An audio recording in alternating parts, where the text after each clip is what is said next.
The Galactic Academy dining hall buzzed with the usual mixture of languages, clicks, and harmonics as hundreds of young beings from dozens of species shared their midday meal.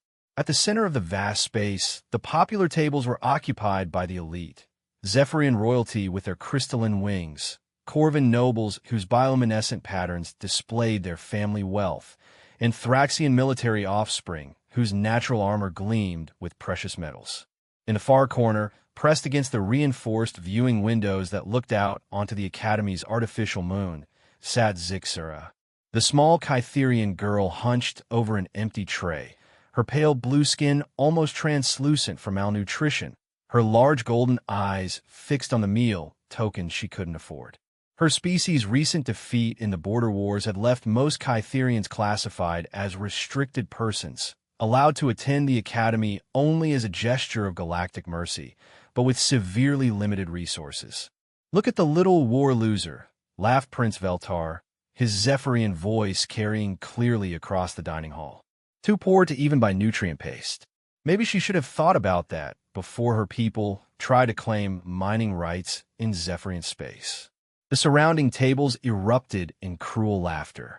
Several students began throwing empty food containers toward Zixera's table, missing deliberately but making their point clear.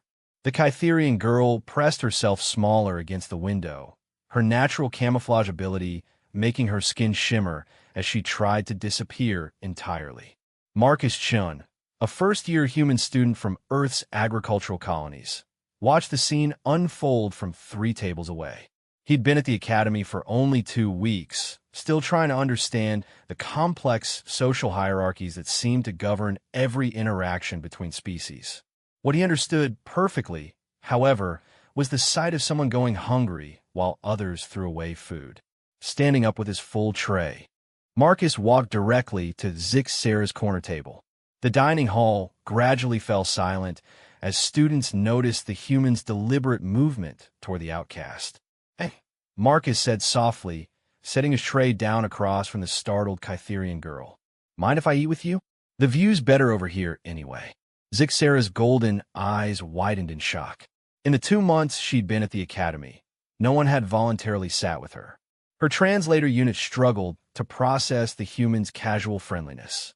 "You don't have to," she whispered, her voice barely audible. "They'll treat you like they treat me." Marcus began dividing his meal in half, pushing the larger portion across to her. "Good thing I'm too new to know who I'm supposed to be afraid of." He grinned at her confused expression. "Besides, my mom always said food tastes better when shared with friends." The word friends hit Zixera like a physical blow. She stared at the offered food. Real protein, fresh vegetables, actual bread. More nutrition than she'd seen in days. "I can't pay you back," she said, tears forming in her large eyes. "Who asked you to?" Marcus replied, already eating. "Where I come from, you don't let people go hungry if you can help it. Simple as that." From across the dining hall, Prince Veltar's voice carried again. "Great! Now the primitive human is contaminating itself with war criminal genetics. How typical of lesser species, too."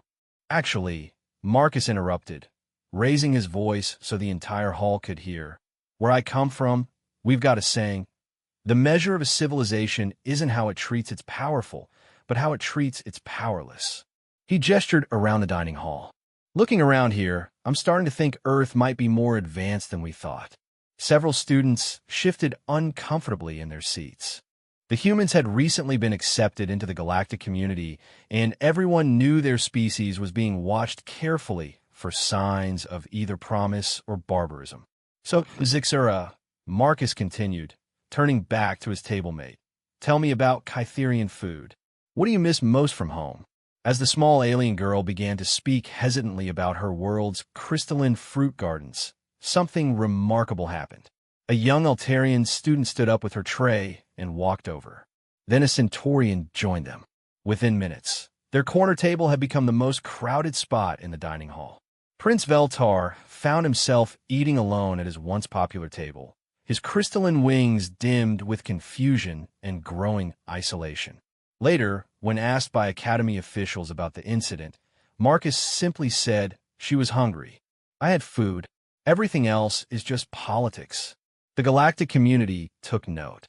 If human compassion could overcome millennia of interspecies prejudice with nothing more than a shared meal, perhaps Earth's newest members had more to teach than to learn.